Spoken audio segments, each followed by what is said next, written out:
መስጠት፣ በበታችነት ስሜት በመሸነፍ የጨቋኙን የበላይነትና ትርክት እንደ ብቸኛ እውነት አምኖ መቀበል በእኛ ጳጳሳት ላይ የሚታይ ሊቆጡ ሄደው መልሶ ጠቅላይ ሚኒስትሩን አባብለው እንደሚመለሱት ማለት ዋ ሲላቸው እኛ አንተን ልናግዝ ነው የመጣ ነው ብለው እንደሚል ልጆቻችን አይታረዱ ሊሉ ሄደው ደንግጠው የሚመለሱ የራሳቸውን ታሪክ እያሳነሱ የጨቋኙን ፕሮጀክት ለማስፈጸም መጋለብ እንደ አንዳንድ ጳጳሳት እንደ እርሶ ዘመን ቤተክርስቲያን የተመቻት የለም እንዳሉት አባቶች በተቀመጡበት ቤተክርስቲያንን ወክለው መታረዱ መሰደዱ ተመችቶናል እንደማለት። የኦርቶዶክስ በዚህ ስነ ልቦና ተጠቅቶ ቆይቷል። አሁን በዚህ ሰዓት አሁን በምንነጋገርበት ሰዓት በናዚዎች እሳቤ እልቂት ስለታወጀበት ግልጽ እየሆነለት የመጣ ይመስላል። መሪ ካገኘ የመሰባሰብ እድል ላይ አለ። ሁለተኛው መላመድ ነው። የኔ ቤት እስካልተንኳኳ ድረስ ምን አገባኝ በሚል ጊዜያዊ ጥቅምና ሰላምን ለማግኘት መጣር፣ በደልን እያዩ እንዳላዩ በመሆን ዝምታን መምረጥ፣ ቅዳሴው የሚናገረውን እንኳ ተርጉሞ አለማስተማር፣ ማህሌቱ የሚናገረውን ለህዝብ አለመንገር፣ በተለይ በአባቶችና ሊቃነ ካህናት ላይ በከተማ ክርስቲያኖች ላይ ይህ ጸንቶ ይታያል። በቤተ ክርስቲያኗ ውስጥ መዋቅር ላይ ደግሞ የተፈጸሙ ጣልቃ ገብነቶች አሉ።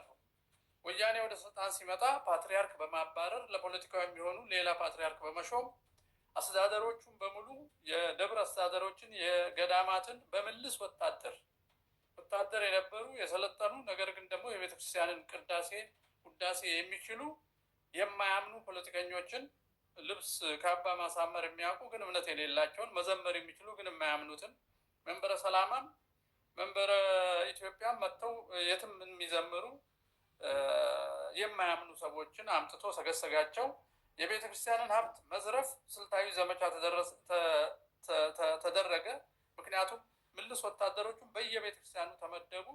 ከዛ ዘረፋ ተጀመረ ማለት ነው። ከገጠር ተጠቅቶ ወደ ከተማ ተጠግቶ ዝም ብሎ ማድፈጥ፣ ሲገፉት ማድፈጥ።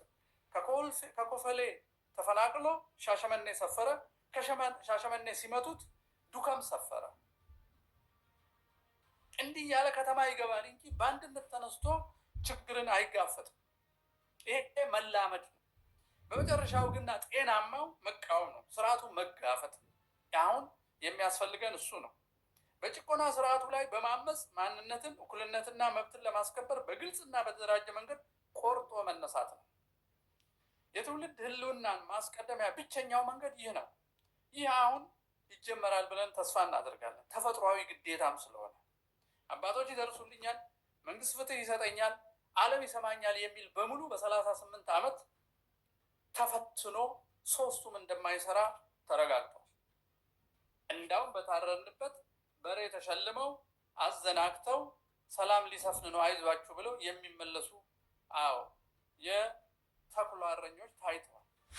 ምዕመናን በጅምላ ማሳደድ፣ ማፈናቀል፣ ማሰር እና ሃይማኖት ማስቀየር ድርጊቶች በኦሮሚያና በደቡብ ክልሎች ሲካሄድ፣ በትግራይ ግን የአእምሮ አጠባ ይካሄድ ነበር። ማፈናቀልና መግደል ስለማይቻል የህወሓት መሰረት ስለሆነ ከትግራይ ውጭ ከአማራ ውጭ ያለውን ደግሞ ሁለቱን ክልሎች ሰውን ከሃይማኖት የማስወጣትና አእምሮ አጠባ ሲሆን፣ በሌሎቹ ክልሎች የአካል ጥቃት፣ ማድሄት፣ ማምከንና ማፈናቀልን ተያዙት። የብሔር ፖለቲካን በመጠቀም የውስጥ ክፍፍል ፈጠሩ። የጥምቀት ልጅነት ከፖለቲካ ልጅነት አንሶ እንዲታይ ተደርጎ ሰዎች ጳጳሳት ሳይቀሩ በዘር እንዲያስቡ የተደረገበት ሂደት ነበረ። ኦርቶዶክሳውያን በገዛ ሀገራቸውና በገዛ ቤተ ክርስቲያናቸው ቅጽራቸው ውስጥ ከባድ የሰብአዊና የዜግነት መብት ጥሰት እየደረሰባቸው ተቋማዊ ከለላና ፍትህ አጥተዋል። ካህናት ቀድሰው ሲወጡ በድንጋይ ተወግረው ይሞታሉ። ካህናት በየመንገዱ ከአውቶቡስ እየወረዱ ይደበደባሉ በሚናገሩት ቋንቋ ምክንያት።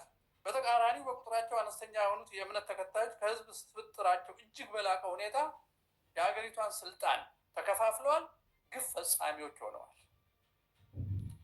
ይሄ ተቃርኖ ለመረዳት የሚያስቸግር ነው። ሌሎች ቡድኖች ለምንድን ነው ተደራጅተው ራሳቸውን ለመከላከል የሚችሉት? እንደ ፕሮቴስታንት እና ሙስሊም ያሉ የተለያየ ምንድን ነው የሚባለው ዲኖሚኔሽን ቢኖራቸውም ሌላው ላይ ወይ እነሱ ላይ ችግር ሲደርስ ወይ ሌላው ላይ ለመነሳት ሁሉም አንድ ይሆናሉ። እንደገና ድንበር ተሻጋሪ የሆነ ዓለም አቀፍ አንድነትና መናበብ ድጋፍ አላቸው። ምንም እንኳን በመካከላቸው ጥልቅ የዶግማ ልዩነት ቢኖርም ኦርቶዶክስን ለማጥቃት ጊዜ የማያጠቁትም ዝም ይላሉ፣ የሚያጠቁት ይፈጥናሉ። አይቃረኑም እርስ በርሳቸው። የጋራ ጥቅማቸውን በጋራ ያስከብራሉ። መንግስት ላይ ጫና ያደርጋሉ። ለምሳሌ የፓኪስታን የመጀመሪያው ኒውክለር ስታስተዋውቅ እንዲሁም ሚሳኤል ስትተኩስ እኔ በግሌ ድሬዳዋ ነበር። ከተማው ቀውጢ የሆነ ማለት ነው። አላሁ አክበር እየተባለ ሚሳኤሉ በፓኪስታን እጅ ስላለ ኒውክለር አሁን ኢራን እስራኤል ላይ ስትተኩስ ከፍተኛ የሆነ ጭፈራ አዲስ አበባ ውስጥ ነበረ። ስለዚህ ዓለም አቀፍ ትስስር አለው። ኦርቶዶክሳዊ ከውስጥ ትስስር የለውም። ኦርቶዶክሳውያን ወጥ የሆነ ስልታዊ አስተሳሰብ ጎድሎናል። መንፈሳዊና ተቋማዊ አንድነታችንን ከመጠበቅ ይልቅ ለጠበበ የብሔር የቋንቋ ክፍፍል ቅድሚያ በመስጠት ላይ ተጠምደዋል። ዓለም አቀፍ ትስስሩን ዘንግተውታል። ዓለም አቀፍ ትስስሩን ዘንግተውታል። ትልቅ ጥናት ነው፣ ግን የእኔ ጥናት አይደለም።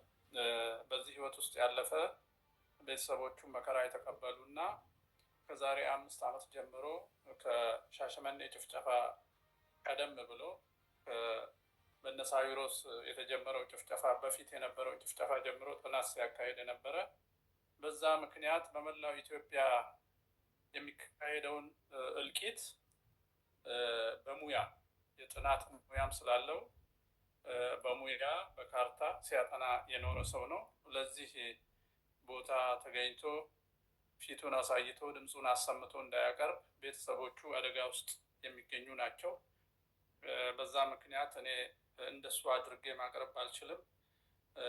እሱ ያዘጋጀውን ስላይድ እና ሌላ ትልቅ አርቲክል አለ። እሱ ዌብሳይት ላይ እናስቀምጠዋለን።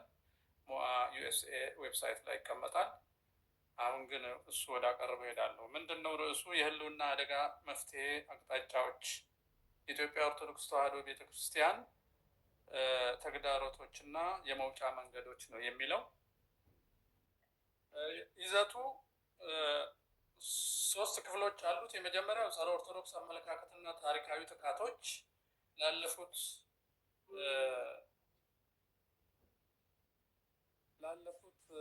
50 ዓመታት የተፈጸሙ መዋቅራዊ ጥቃቶችን ታሪካዊ እድገታቸውን ነው የሚያሳየው። ሁለተኛው የወቅቱ የማህበረ ፖለቲካ እውነታ ሶሾ ፖለቲካል የሆነውን እውነታ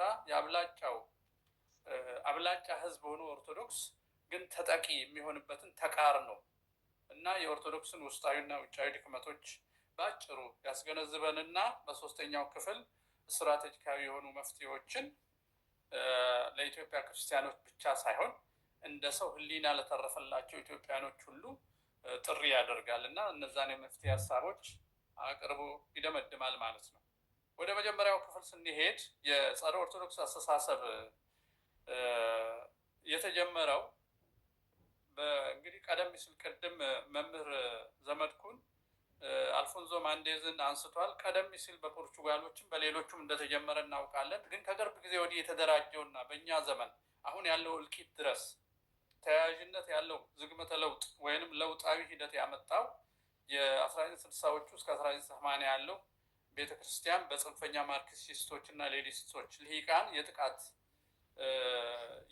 ምንድነው የሚባለው የጭዳ ዶሮ ሆና ሀገርን ለማሳደግ ወይንም ሀገር ወደኋላ ቀርቷል ሲሉ ምክንያቱን እሷን በማድረግ ዘውድንም ለማስወገድ እሷን ኢላማ በማድረግ ተጀምሮ የቅዱስ ፓትርያርኩን አቡነ ቴዎፍሎስን መግደል፣ የቤተክርስቲያን ርስትና ንብረት መውረስ፣ የሃይማኖት ነፃነት መንፈግና የምዕመናን መዋቅራዊ ጥቃት በታቀደ መንገድ እነዘገየ አስፋው እና በመኢሶን ውስጥ የነበሩ የተለያዩ የሰሜን ሰዎች ከአማራም የሀፓ ውስጥ የነበሩ እነ ዋለልይ መኮንን ሆነው ኦርቶዶክሳዊ ጋራ የተገናኘውን ነገር እንዴት እንደሚያጠፉ መዋቅራዊ ስልት ዘርግተው ጥፋት ፈጽመዋል። የክርስትና ተጻራሪ አስተምሮችን፣ የፖለቲካ ርዕዮቶችን በህዝብ ግብር በሚተዳደሩ የትምህርት ተቋማት የፖሊስና የወታደር ኢንዶክትሪኔሽን የካድሬ ማሰልጠኛዎች ውስጥ በማስገባት ጸረ ኦርቶዶክስ ትውልድ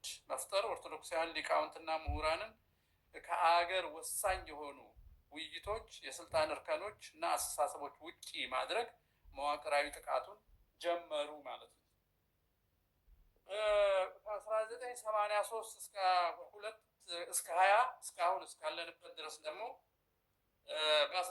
እስከ 2010 ብልጽግና ስልጣን እስኪይዝ ጸረ ኦርቶዶክስ ትርክቶች በማርክሲዝም የተጀመረውን ወደ ብሔር ብሔረሰቦች በማሻገር ትርክቶችን ያንን ትርክት መሰረት በማድረግ በብሔርተኝነት ስም በተለይም እንደ ሀረርጌና አርሲ ባሉ አካባቢዎች ስልታዊ ማፈናቀል፣ ጭፍጨፋዎች መጀመር።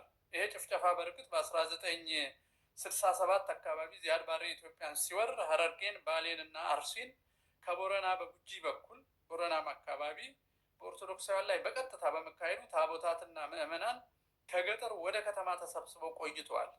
ኢህአዴግ ከመምጣቱ በፊት በብዛት ፈልሰው ታቦታት ከተማ ገብተዋል። ያን እዛው ላይ ነው የጨመረው ከ1960ዎቹ እስከ 1980 ከዛ ደግሞ አሁን ያለው እዛው ላይ ነው የጨመረው። በቤተ ክርስቲያኗ ውስጥ መዋቅር ላይ ደግሞ የተፈጸሙ ጣልቃ ገብነቶች አሉ። ወያኔ ወደ ስልጣን ሲመጣ ፓትሪያርክ በማባረር ለፖለቲካው የሚሆኑ ሌላ ፓትሪያርክ በመሾም አስተዳደሮቹን በሙሉ የደብረ አስተዳደሮችን የገዳማትን በምልስ ወታደር የነበሩ የሰለጠኑ ነገር ግን ደግሞ የቤተ ክርስቲያንን ውዳሴ የሚችሉ የማያምኑ ፖለቲከኞችን ልብስ ካባ ማሳመር የሚያውቁ ግን እምነት የሌላቸውን መዘመር የሚችሉ ግን የማያምኑትን መንበረ ሰላማ መንበረ ኢትዮጵያ መጥተው የትም የሚዘምሩ የማያምኑ ሰዎችን አምጥቶ ሰገሰጋቸው። የቤተ ክርስቲያንን ሀብት መዝረፍ ስልታዊ ዘመቻ ተደረገ። ምክንያቱም ምልስ ወታደሮቹን በየቤተ ክርስቲያኑ ተመደቡ። ከዛ ዘረፋ ተጀመረ ማለት ነው። ምዕመናን በጅምላ ማሳደድ፣ ማፈናቀል፣ ማሰር እና ሃይማኖት ማስቀየር ድርጊቶች በኦሮሚያ እና በደቡብ ክልሎች ሲካሄድ፣ በትግራይ ግን የአእምሮ አጠባ ይካሄድ ነበር። ማፈናቀልና መግደል ስለማይቻል የህወሓት መሰረት ስለሆነ ከትግራይ ውጭ ከአማራ ውጭ ያለውን ደግሞ ሁለቱን ክልሎች ሰውን ከሃይማኖት የማስወጣትና አእምሮ አጠባ ሲሆን፣ በሌሎቹ ክልሎች የአካል ጥቃት፣ ማድሄት፣ ማምከንና ማፈናቀልን ተያዙት። የብሔር ፖለቲካን በመጠቀም የውስጥ ክፍፍል ፈጠሩ። የጥምቀት ልጅነት ከፖለቲካ ልጅነት አንሶ እንዲታይ ተደርጎ ሰዎች ጳጳሳት ሳይቀሩ በዘር እንዲያስቡ የተደረገበት ሂደት ነበረ ነው። አሁንም የቤተክርስቲያን ተቋማዊ ተጽዕኖ ለማዳከም ሲባል ኦርቶዶክስን የአንድ ብሔር ወይም የጭቆና መሳሪያ አድርጎ በመሳል ስልታዊ ዘመቻ ተፈጸመ።